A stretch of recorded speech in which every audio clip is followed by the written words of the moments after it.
Why is it that the religious rationalize childhood indoctrination?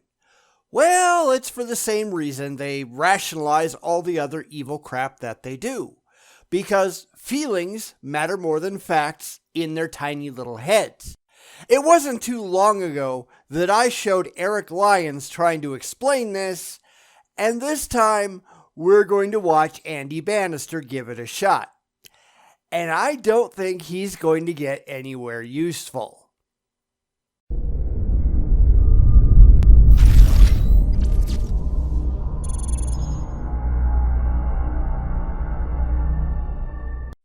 It's been quite a while since I've done an Andy Bannister video, mostly because Andy has proven time and time again that he hasn't got the slightest grasp on reality.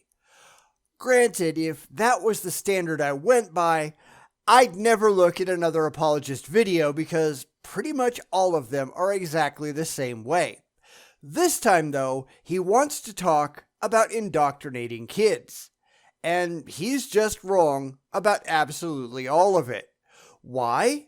Because the religious are always wrong. So let's go take a look.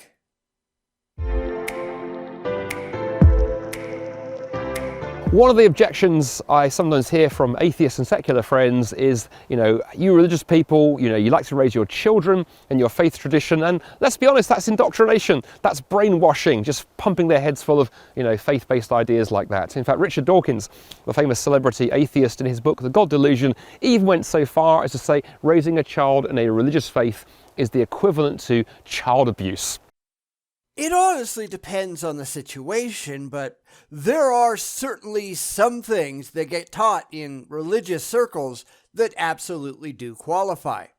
See, and I know he's going to get there eventually, so I'm just going to kind of head him off at the pass, but teaching your children things for which you have no evidence whatsoever, that is child abuse. It is indoctrination that is ultimately harmful to an innocent child's mind. If you teach your child that left is right and up is down and walking off a cliff gets them candy, that is harmful. It doesn't matter how strongly you believe it, it matters whether or not it's true. Teaching your kids that fire is hot and can burn you, yeah, that's demonstrable. It's actually true in the real world.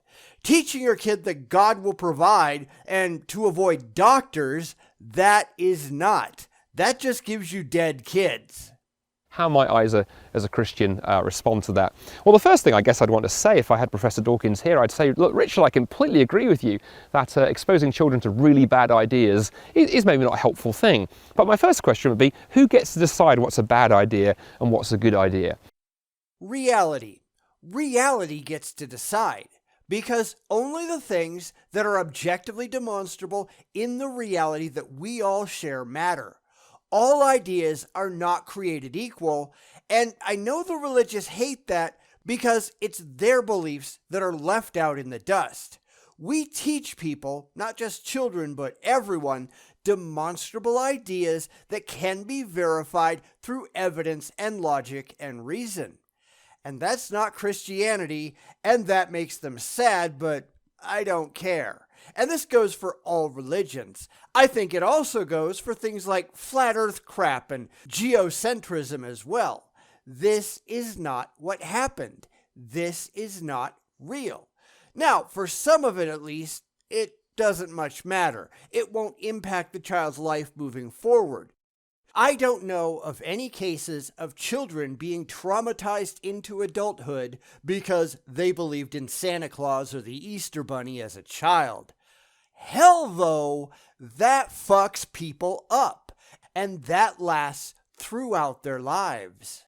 Lots of things that the religious like to teach, they absolutely, positively are demonstrably harmful to a child's well-being and understanding of the real world. And that's abuse, whether Andy likes it or not. I mean, sure, there've been some bad religious ideas in history, I'd be the first to admit that, but boy, there've been some bad atheist ideas too. I think of social Darwinism, I think of eugenics, the list goes on. Except none of those were atheist ideas. Here, Andy just proves, once again, that he has no clue what the hell he's talking about. That's why he has his comments turned off, because he doesn't want people coming along and explaining it to him. Those were secular ideas, but they had absolutely nothing to do with atheism. Atheism and secularism are not the same thing. Atheism speaks to the belief in the existence of a God, full stop. You can't get to any other position at all from atheism. But Andy doesn't care about that, does he? He's just looking to con a gullible audience. So who gets to sit in judgment upon all the ideas of history, the religious ones and the atheist ones, and pick and choose which ones get taught? Interestingly, who gets to sit in that position? There's a question. And I already answered that. I mean, who else could? Let's be honest. Who else is qualified to sit in supposed judgment over what actually is? The only governing body, and I know I'm needlessly anthropomorphizing the idea, but the only thing that can actually determine what is factually correct and what is not is reality itself. And at least we can prove that's real, unlike Andy's imaginary friend. The other deeper problem, though, of course, built into the objection that we shouldn't be teaching our faith to our children, is the idea there's a kind of neutral position, a kind of neutral secular position that we can all adopt, we can all agree on, and everything else be put to one side. But I'm not sure there is such a thing as neutrality. I don't think there is such a thing as a kind of Switzerland of the mind, where we can all agree that we have everything in common and leave other things outside of that space. When one side is fanatically irrational, of course there's no neutral position. That just goes to show that you've got it wrong in the first place. Now, I'm not saying that the religious will ever stop shoving bad ideas into their kids' heads. They won't, and there's no real way to keep them from doing so, not unless you take their children away at birth and put them in some kind of home, and I'm certainly not recommending we do that. And this goes for everyone, religious and non-religious alike.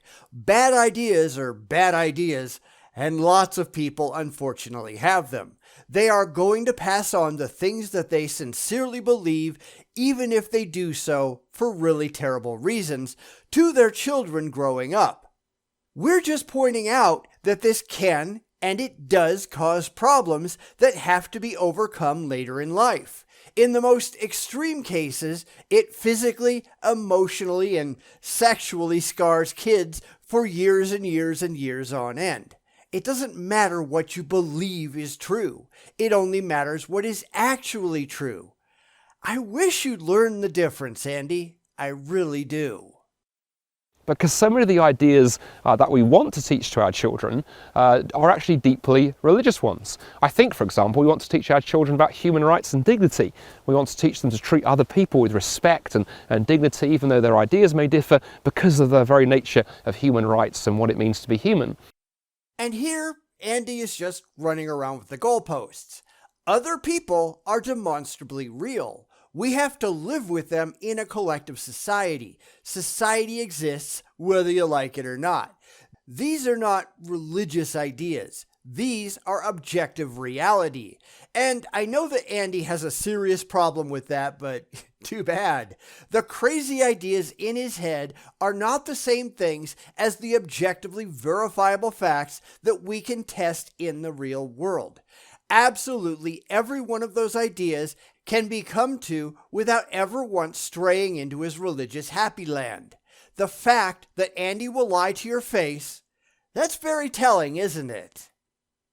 But of course, the idea of human equality, the idea of human dignity and human rights is a deeply, deeply Christian idea. Bullshit. It is nothing of the sort.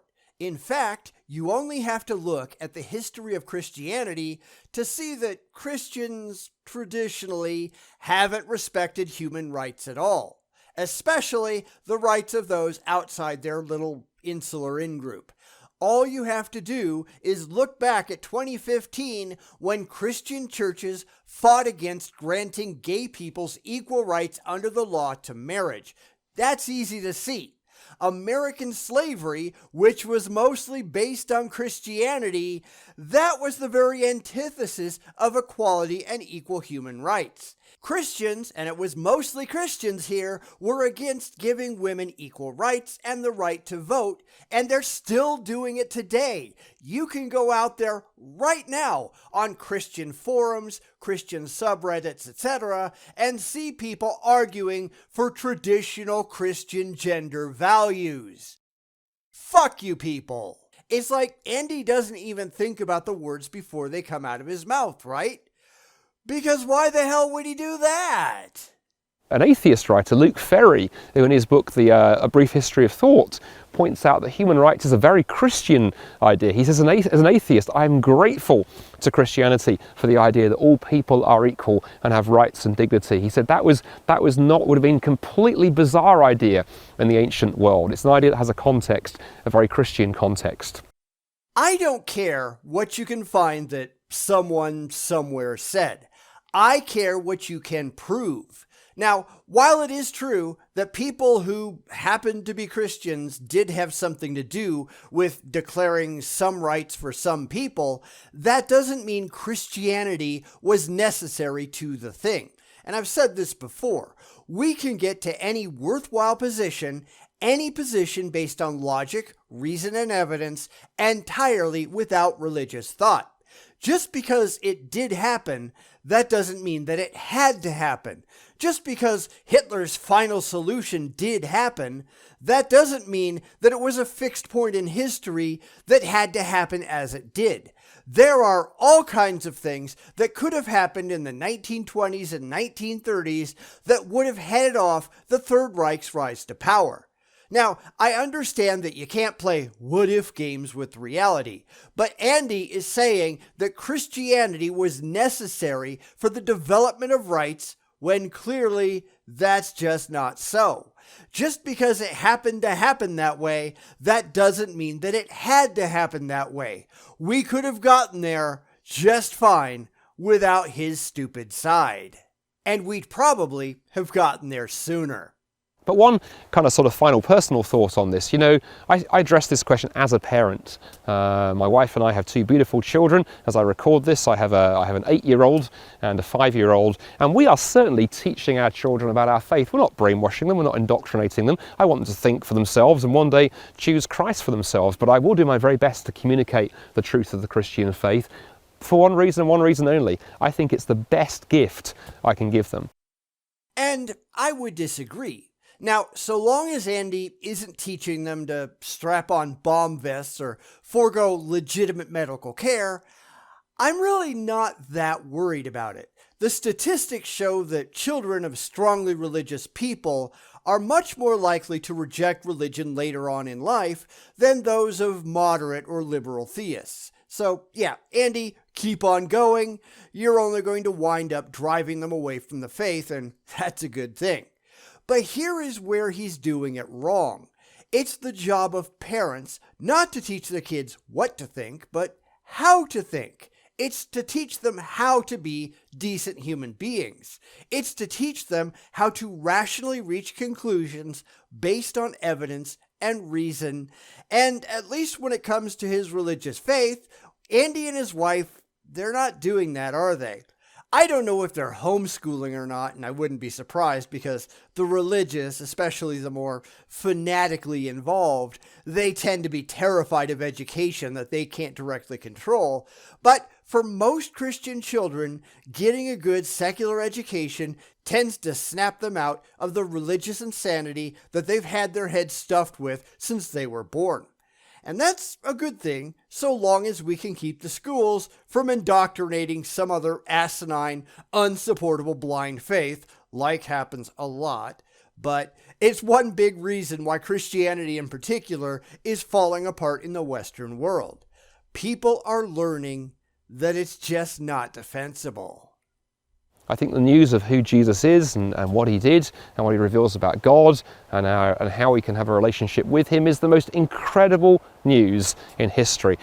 Except you can't prove any of that at all. This is why faith and fact have absolutely nothing to do with each other. It doesn't matter how much you want to believe a thing is true. That says nothing about whether or not it's actually true. The only way to determine that is through evidence, logic, and reason. Your feelings have no place whatsoever.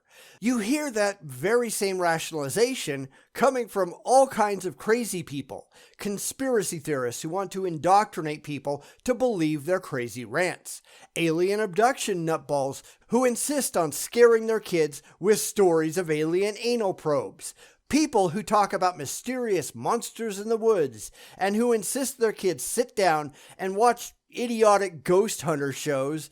That's all that any of these people are doing.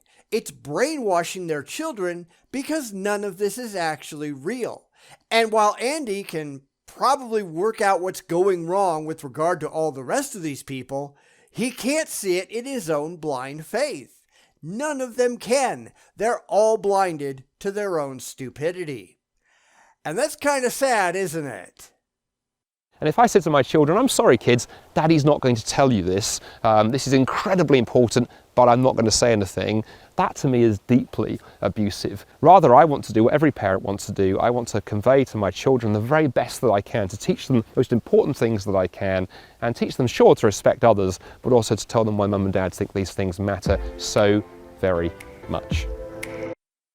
That just means that the problem is you, Andy. It's time to break the cycle of abuse. Stop believing dumb things for no good reason, get a grip on reality, and raise better children. Or at least do a better job raising children. This shouldn't be so difficult, but this is Andy Bannister we're talking about. The guy who hides on YouTube, claims to have atheist friends, yet gets absolutely everything related to atheism completely wrong, and then makes a constant laughingstock of himself. That's really one of the reasons that I'm not coming back to the well of stupidity as often as I used to anymore. Sure, people like Andy and Frank Turek and the STR idiots, they're really easy fodder for making fun of, but I know that he's never going to have anything intelligent to say and anything that really needs a thoughtful response. Because Andy, he's just not an intelligent person. And I don't say that to be insulting. I say it because it's true. Because Andy has proven himself incapable of stepping beyond his little religious bubble and evaluating his beliefs rationally and intellectually. Because, like all of the other crazy theists, he's just not concerned. He doesn't care. It's all about the feels and never about the reals, and he's just doubling down on his own religious insanity by trying to pass his own stupid ideas onto innocent children to ruin the rest of their lives. Because that's exactly how religion propagates. It's a virus that infects immature minds. And Andy's mind is pretty immature, isn't it? Maybe he ought to do something about that. Just saying.